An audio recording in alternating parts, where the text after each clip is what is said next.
Hello and welcome to Good Night Good Hockey's interview of Topeka RoadRunners goaltender Ryan Snowden. My name's Dylan Coyle and I write for the Global Puck column of Good Night Good Hockey. Now Ryan, how are you doing today? I'm good. I'm happy to be here. How are you? I'm very good today. You play for the Topeka RoadRunners, and let's just jump into the questions. Now, you're 18 now. Yes. What drew you into the game of hockey? So when I was young, when I was around 3 or 4 years old, my parents put me on skates, and I was skating for the first time.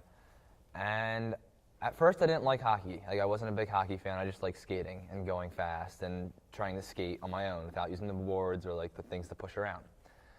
And then one time my parents took me to a hockey game, and that's when I told my parents that I wanted to start playing hockey because I started watching them in person instead of just on TV. I'm like, wow, this looks really cool. I really want to do this. So after I went to that game, next month, that's when I first started playing hockey. And now, did you play a position other than goaltender, at all? When I first started, I was a skater, like anybody else.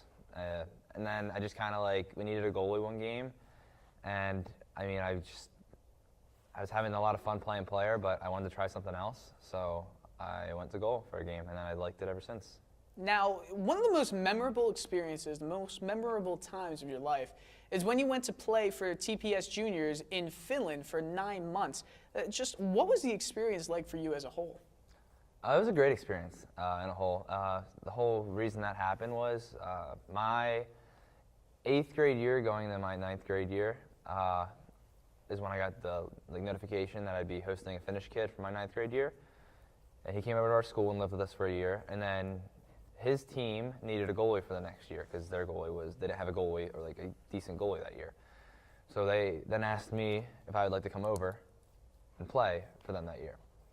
And it was a great, when this happened, I was like, oh my gosh, I got to do this. This is going to be so much fun to go live in a foreign country, and I'm 15, 16 years old. And it was a blast. My sophomore year, I spent across seas, and I learned a lot about life and hockey especially. I grew up a lot, I matured, and it taught me a lot that's helped me along the way. Now, how were you able to be from your family so long, your friends back home? What was that like for you? It was difficult the first month, especially. I think being so young, it was more or less. I was homesick. I wasn't withdrawn. I didn't think I could keep going throughout the whole year. I just had to get over the fact that they'll be there when I get back, and I can talk to them. There's Facebook, there's Skype, there's all these ways I can talk to them. So once I started to talk to them more, I just realized, hey, I'll see them when I come home for Christmas. Mm-hmm. So there were breaks, though, where you were able to come home for a bit. Yeah. Okay. Mm-hmm. Mm-hmm. So it wasn't that bad. Yeah, exactly. Now, we all know, North Americans and Europeans, they play a different style of hockey. North American style is more for the rough play, board play.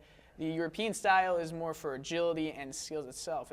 Besides the obvious, was there any other points that you picked up from playing in there? Well, since a lot of the rinks here in the United States are NHL regulation size, but over in Finland, the rinks aren't Olympic size. They're a little bit wider than Olympic size. So the game was played off the rush. The game was played off 2-on-1s and 3-on-2s because the rink was so wide. It'd give players speed to go around the defenseman. And as a goalie, that was difficult at first, the angles especially, them coming down the wall, where I had to be in the net, getting my angles aligned with how much wider the ice was. That was difficult at first, and then behind the net, there's a lot more room. So stopping pucks behind the net, that distance traveled from my crease to the backboard was hard to get used to at first, but then after a couple games, I started to get used to it and get comfortable, and then it wasn't that big a deal. So using things that you learned from playing in Europe, what did you use in future playing? Whenever you played for another team, other leagues, back home in North America, did you use anything you learned over in Europe? We had a goalie practice every Wednesday, and we'd go and just kind of refine our skills and work on the things we need to work on. But the thing I learned most when I was playing at a young age over there was that I can't control everything. And Finland produces some of the best goalies in the world. But growing up playing hockey in Finland, it's a high-scoring type of hockey because it's played off the rush. Mm-hmm. There's no cycling, drive for point shots, tips, goals. It's all supposed to be fancy. And as a goalie, when you have defensemen jumping into play every other rush, there's a lot of 2-on-1s and 3-on-2s, 3-on-1s. As a goalie, you can't control that. And the first month I was there was really frustrating because I was like, I was young, and I was like, wow, I need to figure out how to like get over this because it would like make me upset in games. And eventually I started to grow into that and like realize that I can't control what our team does.